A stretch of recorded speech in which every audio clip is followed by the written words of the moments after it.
Hello and welcome to Supreme Commander Forge Lands Forever. ThomasHiatt, Seraphim, Red, Aesthetic, Tixie, Blue, Cybran. The map is Forgotten Facilities 10x10. I don't think there's any other versions which are different sizes, so I'm unsure why it says 10x10 in the name.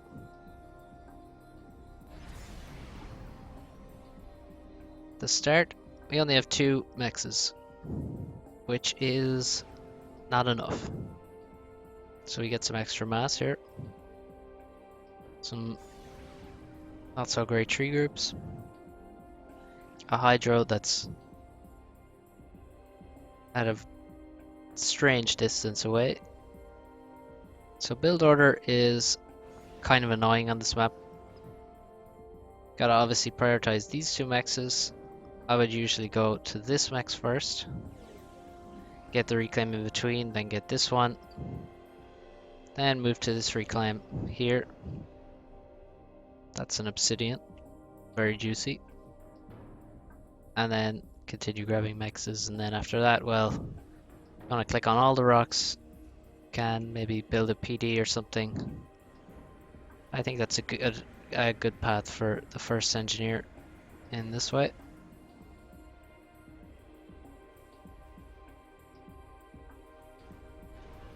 Aesthetic, looking for them rocks.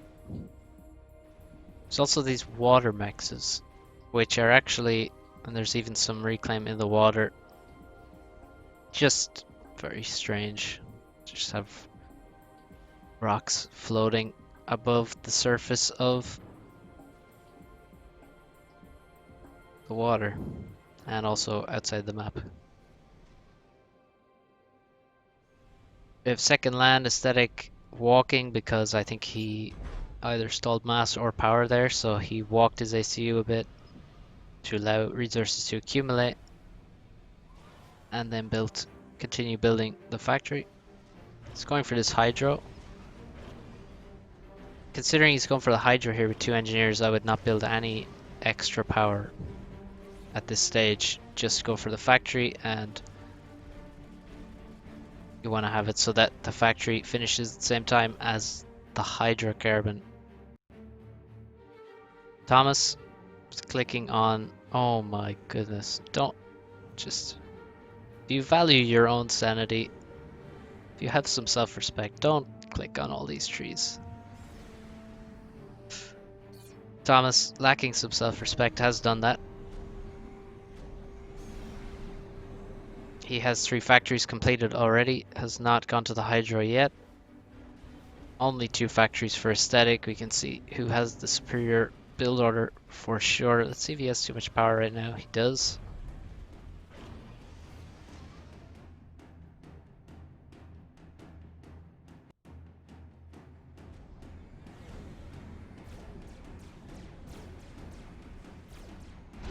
And we have a 4th factory completed before aesthetic has finished 3. It's a very good way to measure the efficacy of a build order is the number of producing factories. So obviously having 5 factories if you're stalling 20 mass is no good. But then that's not likely to happen anyway. But you want to have as many factories as fast as possible generally on most maps. We have a bomber for Thomas. It's already picked off this guy heading to reclaim and mexes. This guy expanding to the plateau is spared by the good graces of terrain and pathfinding. This might hurt. 2 engineers go down. It's 3 kills total. This Inti is going to have trouble. Another pass. Another dead civilian. 1 more shot will take him down. Pretty good bomber. And Thomas sends his air in to try and win air. After using the bomber, actually now he retreats. Bit of a raid. Thomas saves the Engie. with good reactions. Now we have 4 land factories and 1 air.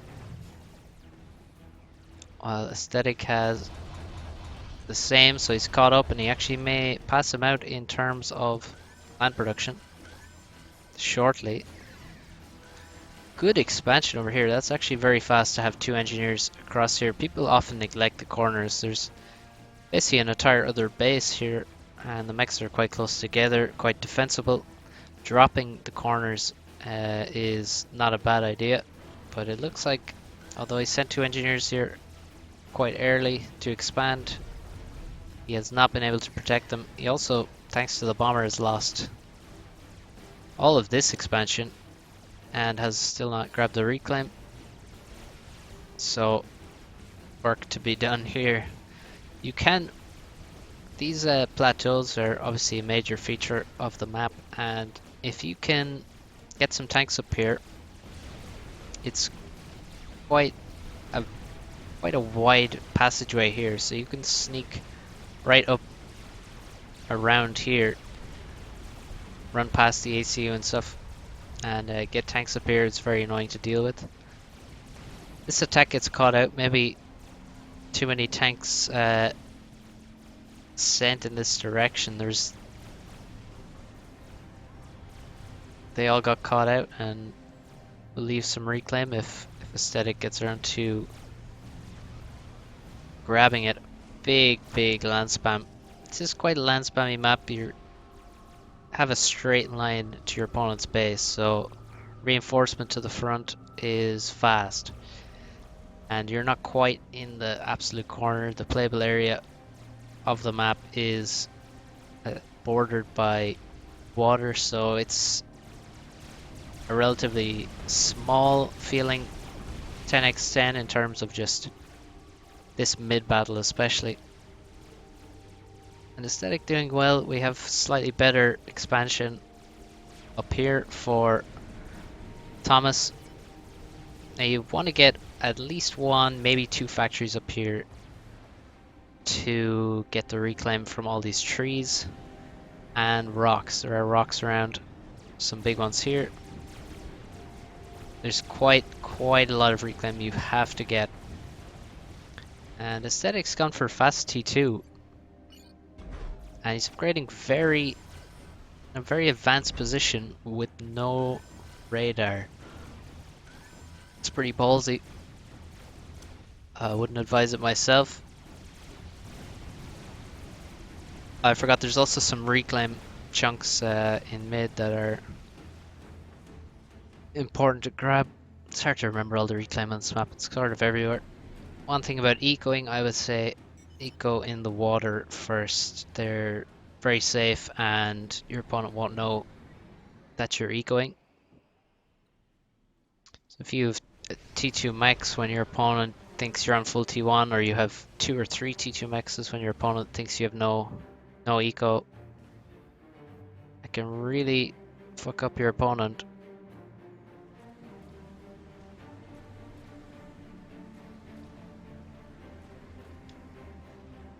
Units being sent across. I think it's high time we had some transports to drop the sides. We have T2 air from Thomas. T2 completes for Aesthetic. What's he gonna do with it though? What is the plan? I'm not sure. First plan would be build a radar. And that is indeed the first plan. Second plan, I'm not sure. Maybe he's going to make some PD. Edge building factories up here is not the worst idea. To try and contest the plateau. Also dropping units up here, very effective. Still cannot gain control of these mexes. A radar up here would be very nice. There's also some Civ reclaim to be gotten. Some P-gens. Oh, yeah, they are P-gens. And this is one of those raids I was talking about. You can slip units past and he's gonna... Oh, we have T2PD already at the front before Aesthetic has it. Oh, that's... Thomas has T2 and his commander as well. That's interesting. I didn't actually see that. And he has T2 air. to defend this raid. Good old Voltus laying down some damage. We have all of Aesthetic's Air Force coming in to try and deal with this. One gunship. First pass. It doesn't die, and now it looks like Aesthetic just loses air. Numbers are pretty even, but Thomas has been shooting the entire time and is in a better position. Should probably try and chase that down. Although we have a flak here to cover the retreat. You can see he moves back this way. The flak comes across to catch any inties that are chasing. It's a nice move. A nice force here. And a lot of fighting happened there, which he could reclaim. Thomas is being a bit too aggressive. At this stage you want to build T1 PD when there's these units in close to you, Mantis especially. Throw down some fast T1 PD. Or if you could even just get into range here, if you can make T1 PD there, then that would be nice, but there are quite a few Medusa. Just far too many units here. There's no unit support for Thomas's ACU. He has to retreat now. T2PDs alone will not do the job. He also does not have mass to build these T2PDs. And another thing he lacks is TMD in his base. Always got to be careful when there is a T2 commander. TML can go up at any time. Nice raid here, killing a couple of mexes. I don't think they were upgrading, but actually they could have been, and that would be very bad for him.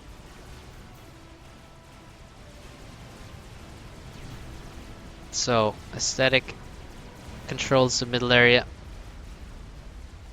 His bottom side's still not taken. Aesthetic does have these mexes and is trying to work on some getting a factory up here. We have a hidden Selene with 2 vet levels, 2 kills, 2 vets. Impressive stuff. And it's still hidden. We have P-gens just dying for no reason. That will just leave reclaim and maybe balance Aesthetics economy even better. And the T2 HQ is really far forward, which is worrying. If you get MMLs up here, you can hit these mexes, and you can definitely, I'm sure, hit that HQ. Oh, the Selene reveals itself to try and kill a mex. Not worth it. Thomas moving to MMLs. If you are in a PD battle, the king of the PD battle is the shield.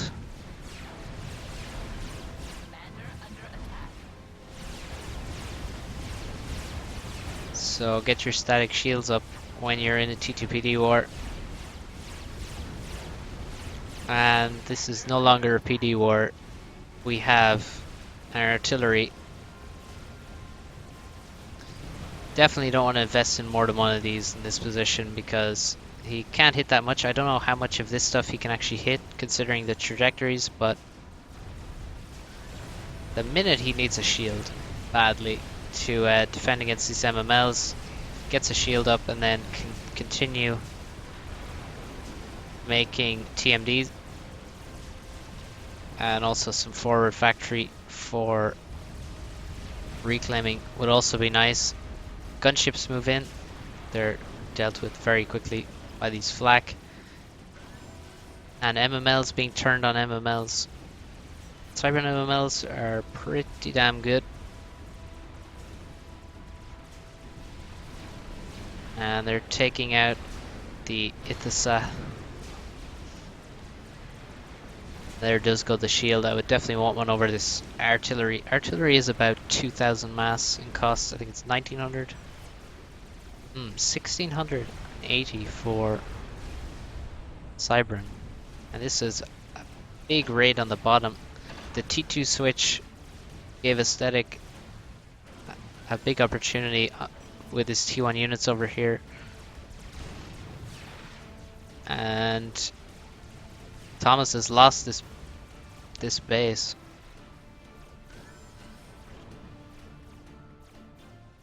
We had that T2 HQ, but we had very little actual T2. I don't see any support factory whatsoever. I mean, again, up here, some MMLs up here would be really nice. And now we actually do have the chicken bots coming out. I think Thomas went for upgrading 3 factories at a time, which is not advisable and has cost him many mexes. Ooh, he has some hidden engineers, which is quite nice because I don't see any drop here. Thomas now with T2 and Nano pushing, trying to do damage. He is being pushed back. It's another thing a shield is great for, blocking those overcharges. And he just needs to keep, well, it's under a lot of pressure. I believe we have a TML, do we? Do we have a TML yet? No, I don't see one. Plateau already protected against gunships. Just a few T1AA turrets are very effective at defending this from gunships. This bottom side looks like it's getting raided. Actually, Aesthetic even has mexes in the area. And Thomas has gone to T3 land. That is how you break a base, that's for sure. Oh, there's a lot of units coming into Thomas. A lot of Mantis, but he has a lot of HP and he has overcharged. He's about to get a vet level. There he has 15,000 HP. And the Ishvo are defending well as well. I think he has more HP than he started with during that attack.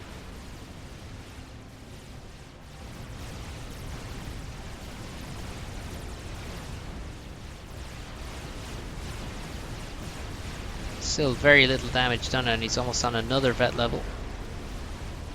We have the T3RTs, the Sultanus going to work on the shields.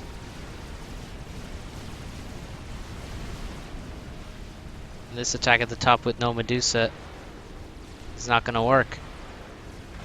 Well, in fact, I think we had one Medusa there and it died. Still PDs and factories to defend here. Sultanus both doing some raiding.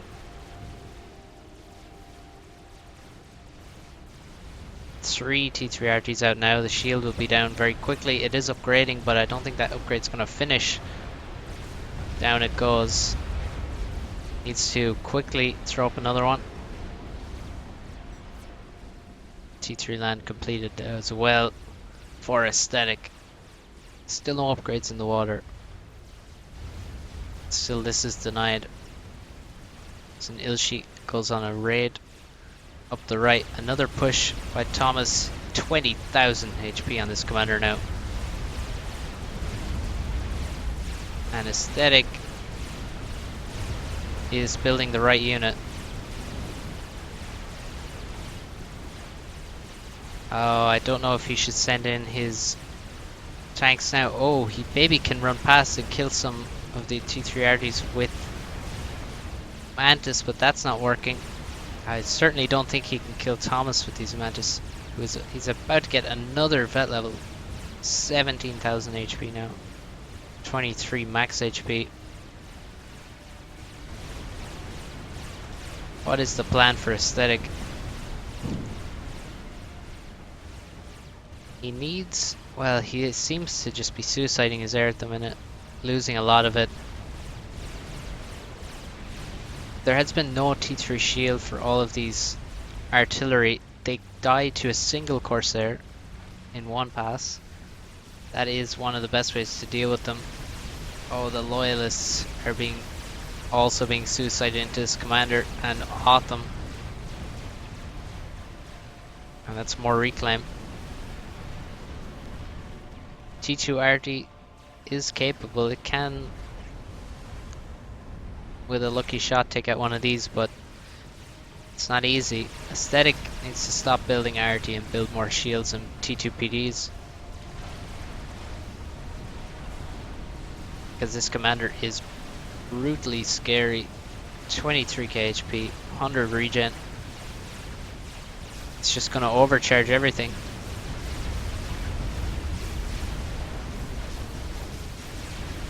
T1 PDs are actually the best hope of stopping. He would have needed a lot of T1 PDs and shields and T2 PDs to stop this commander and these Autumns. And I don't think we have. Oh, that's a lot of Ilshis at the back of the base. They've killed 2 T2 Mexes. They're gonna kill another one. Autumn's pushing forward the commander. Aesthetic needs to run. There's a 25,000 unit health beast bearing down on his pathetic Cybern commander. And this looks like a drop of some kind, or did he just simply run past? I'm missing so much stuff. There's a dead support factory, I believe. Dead T2 Pigeon. And at the back of the base, just a lot of dead stuff. 3 T2 Mexes went down. Artie's now shooting up the cliff, aiming for T2 Mexes, which are already defended by shields. And Aesthetic does not have T2 air, which is really a massive problem. I mean, there's no reason not to have a T2 air at this stage of the game. The ability to go for some kind of T2 air snipe to make T2 drops. And now it looks like Aesthetic is going to die. He's been caught in range of the ACU and these Autumns and the Vultus. And that's all she wrote. Nice game from both players. Nice to see Aesthetic playing again. Notice he's been spamming quite a lot recently. Quite a lot of games. That was a nice close one. I think the T2RT was not well positioned. It wasn't in a place where it could actually hit some important buildings. It was just sort of in the middle of nowhere, and you don't want to build 1600 mass structure where it can't really do much damage. It's certainly not going to help you versus an ACU. But well played from Thomas. Overall, very nice game. Yeah, that's it. Thanks for watching. See you next time.